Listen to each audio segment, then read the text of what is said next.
Something just happened in the Middle East that every single American needs to understand, not just because it involves war and missiles and oil prices, but because of what it tells us about where American power stands right now, what Iran just declared to its own people, and what the next 2 weeks could mean for the entire world order as we know it. Because here is the thing. When Iran went on television and called this ceasefire a victory, they were not being irrational. They were sending a message. And it is a message we in America need to hear very clearly, because the story behind this story is far more consequential than the headline suggests. A 2-week ceasefire between the United States and Iran has halted 40 days of U.S.-Israeli attacks on Iran, a conflict that had pushed the entire region to the brink of a wider war.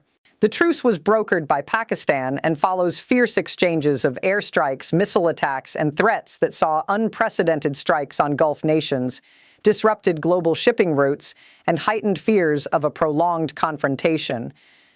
And just hours before this deal was struck, the President of the United States was on Truth Social writing words that should honestly stop any American cold. He wrote that, "A whole civilization will die tonight, never to be brought back again."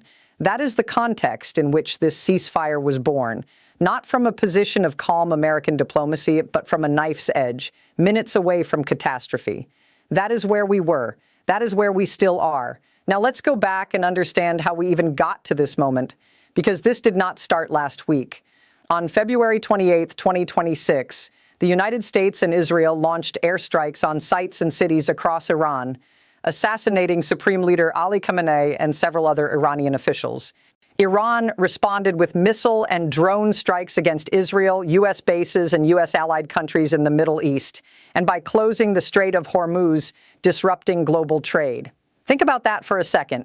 The United States and Israel killed the sitting supreme leader of Iran. That is an extraordinary act, one without real modern precedent in the way it was executed. And the world has been dealing with the blowback ever since. The war's economic impact has been described as the world's largest supply disruption since the 1970s energy crisis, including surges in oil and gas prices, wide disruptions in aviation and tourism, and volatility in financial markets. Oil and gas shipments were disrupted when Iran closed the Strait of Hormuz and Israel and Iran attacked energy facilities. By March 19th, the cost of the war to the U.S. military was estimated at $18 billion, and the Pentagon had requested an additional $200 billion. By March 31st, the cost to Arab countries was estimated at over $120 billion. These are not abstract numbers. These are the numbers that end up in your gas tank, your grocery bill, your heating costs, and your retirement account. This war has been landing in American wallets for weeks now, and most people have not connected the dots. The Strait of Hormuz is a key passageway for 1/5 of the world's oil and gas, which Tehran had closed in retaliation for the U.S.-Israeli war launched on February 28th. 1/5 of the world's oil. When that passageway closes, it is not just a geopolitical problem. It is a physical, material problem for every single person on the planet who heats their home, drives to work, or buys food that was transported by truck or ship. And Iran held that key. Iran still holds that key, which is exactly why what happened this week matters so much, and why the way Iran is framing this deal matters even more. An English version of a statement posted by Iran's semi-official Tasnim news agency said Tehran had forced the criminal America to accept its 10-point plan, in which the United States is committed in principle to guaranteeing non-aggression, continuing Iranian control over the Strait of Hormuz, accepting uranium enrichment, lifting all primary and secondary sanctions, terminating all resolutions of the UN Security Council and the IAEA Board of Governors, paying compensation to Iran, withdrawing American combat forces from the region, and stopping the war on all fronts, including against the heroic Lebanese Islamic resistance. Now, that statement is extraordinary. That is Iran telling its people and telling the world that it won. It forced a superpower to come to the table. It kept its enrichment program. It kept its proxies. And it kept its hand on the Strait of Hormuz. Whether the final agreement looks anything like that remains to be seen. But the fact that Iran is framing this as victory, publicly, loudly to its own people, is itself a geopolitical fact with consequences. A temporary U.S.-Iran ceasefire sparked a broad relief rally across assets on Wednesday, but experts warned that any deal concerning lasting peace will be complicated by a major trust deficit. And that trust deficit cuts both ways. From the American side, there are decades of concern about Iran's nuclear ambitions, its support for proxy groups across the region, its treatment of its own citizens. From the Iranian side, there is the memory of the U.S. withdrawing from the nuclear deal in 2018, the maximum pressure campaign, and now an actual military attack that killed their supreme leader. Trust is not a word that belongs in this conversation right now. What belongs is the word fragile, because that is exactly what this ceasefire is. Just hours after the pause in violence was announced, there appeared to be disagreement over who would be granted a reprieve from the strikes. Israeli Prime Minister Benjamin Netanyahu's office said in a statement Wednesday morning that it supports Trump's decision to suspend strikes against Iran for 2 weeks, but that the ceasefire does not include Lebanon, despite Pakistan's prime minister saying otherwise. Hezbollah said in a statement that it insists the U.S.-Iran ceasefire includes Lebanon, but it said that if the Israeli enemy does not adhere to it, then no party will commit to it, and there will be a response from the region, including Iran. So within hours of the announcement, Israel and Hezbollah were already on opposite sides of what the deal even says. That is how fragile this is. That is the ground on which the next 2 weeks are supposed to produce a lasting peace. Iran is accusing Israel of violating the conditional ceasefire by continuing its war with Hezbollah in Lebanon. Iranian media outlets say Tehran is suspending tanker traffic through the Strait of Hormuz and considering pulling out of the deal with Washington over Israel's actions. This is already happening. The ink is barely dry, and the ceasefire is already wobbling because Israel's war in Lebanon did not stop. Netanyahu made that very clear. And now Iran is using Israel's continued operations in Lebanon as justification to potentially close the strait again and walk away from the deal entirely. This is the architecture of a collapse, and we are watching it in real time. Now let's talk about the deal itself, what we actually know about its terms, because the full 10-point plan has not been released to the public. Trump said the U.S. had received a 10-point proposal from Iran, which he called a workable basis on which to negotiate. He said on Truth Social that almost all of the various points of past contention have been agreed to between the United States and Iran, but a 2-week period will allow the agreement to be finalized and consummated. Trump claimed victory. Iran claimed victory. And somewhere between those two victory laps is the actual reality, which is that nobody knows yet what has truly been agreed to, and the details that have leaked out suggest the two sides may still be very far apart on the things that matter most. The 10-point plan noted in Iran's statement includes many issues that could derail the process entirely, such as the removal of all U.S. military forces from the region and the lifting of all sanctions on Iran. The plan emphasizes controlled passage through the Strait of Hormuz coordinated with Iran's armed forces, granting Iran a unique economic and geopolitical position. The removal of all U.S. military forces from the region. Think about what that means. American bases in Qatar, Bahrain, Kuwait, the UAE, and beyond. Iran is saying this deal requires all of that to go. That is not a rounding error in a negotiation. That is a fundamental restructuring of American military presence in one of the most strategically vital regions on the planet. The idea that the Trump administration agreed to that in principle is almost unimaginable. But Iran is saying that is what was agreed to. And that contradiction right there is the ticking clock inside this ceasefire. Iran's control of the strait will come with a price. The regime has allowed its own ships through the strait as normal. Friendly nations can get ships through if they pay $1 million or more per vessel. U.S. ships are banned. Normally, around 130 ships pass through the strait daily. Pakistan recently received permission for 20 ships to pass. The Philippines was reported to have paid up to $2 million per ship for its oil. So right now, today, the Strait of Hormuz is not freely open. Iran is acting as a toll booth. Countries that are in Iran's good graces can pay their way through. American ships cannot pass at all.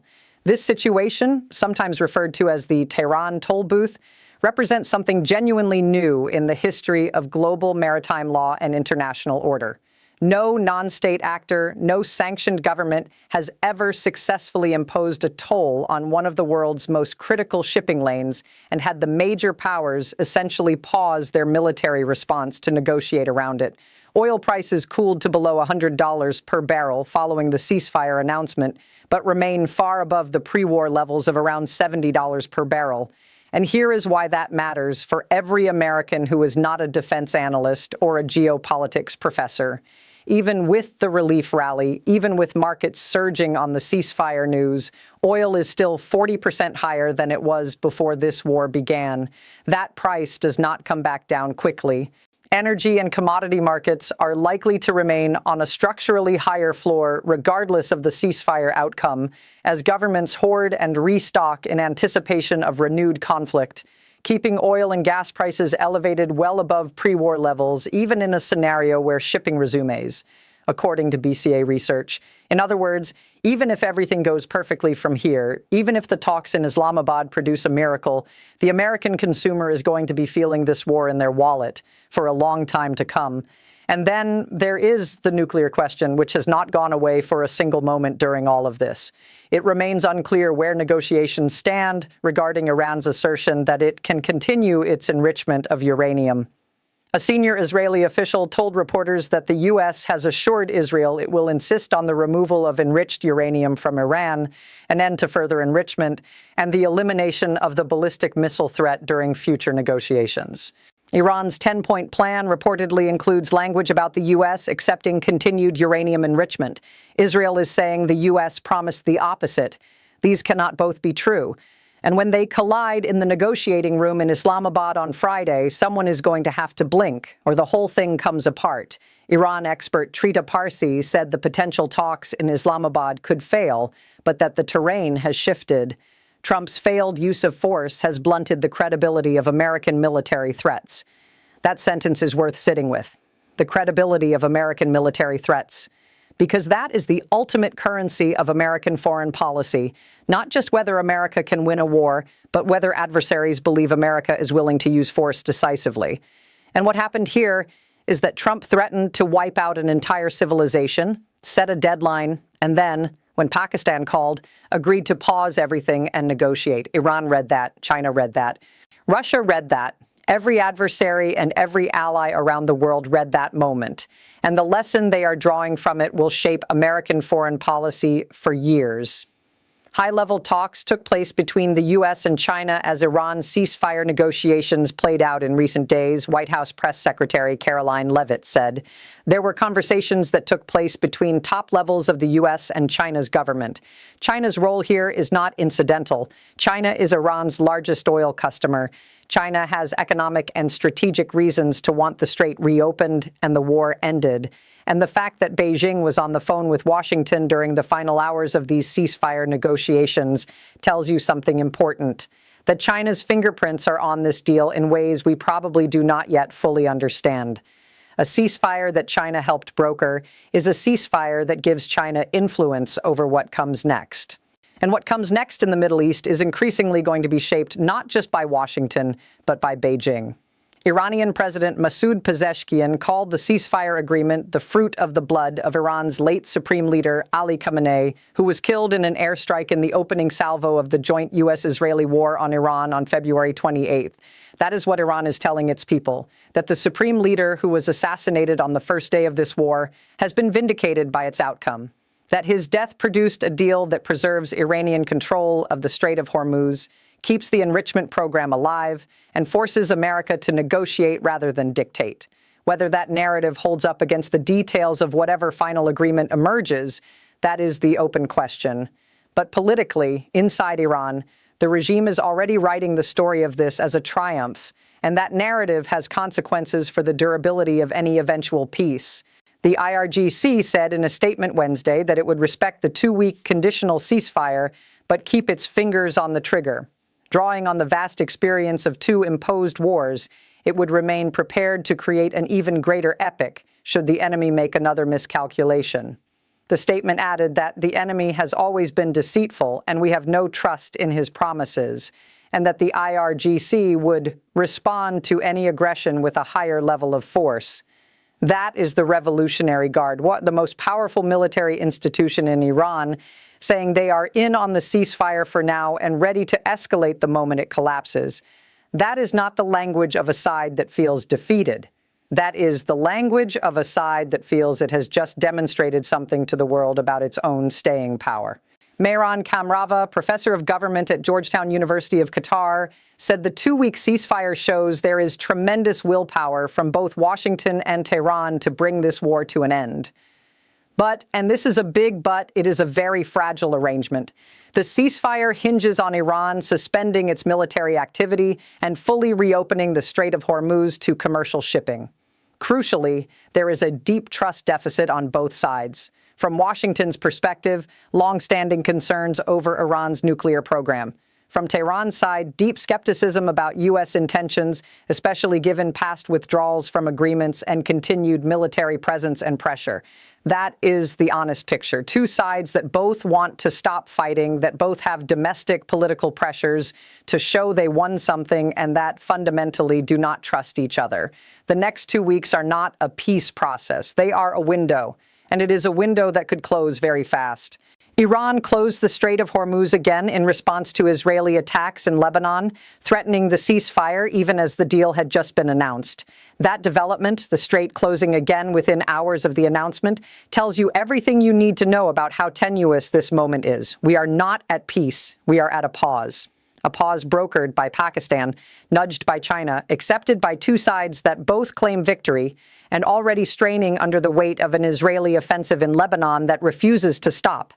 The negotiations in Islamabad on Friday will determine whether this pause becomes something more, or whether the Middle East slides back into a war that will cost the world, and America specifically, far more than the last 6 weeks already have. What we are watching is not just a ceasefire. What we are watching is a fundamental renegotiation of power in the Middle East, of who controls the choke points of the global economy, of how much American military dominance actually means when a sanctioned, isolated regime can shut down 1/5 of the world's oil supply and survive for 40 days of bombardment, of whether the architecture that has held the region together, American military presence, the petrodollar system, the idea that no one challenges the strait, still holds. Because right now, all of that is on the table in Islamabad on Friday, and every American should be paying very close attention to what comes out of that room.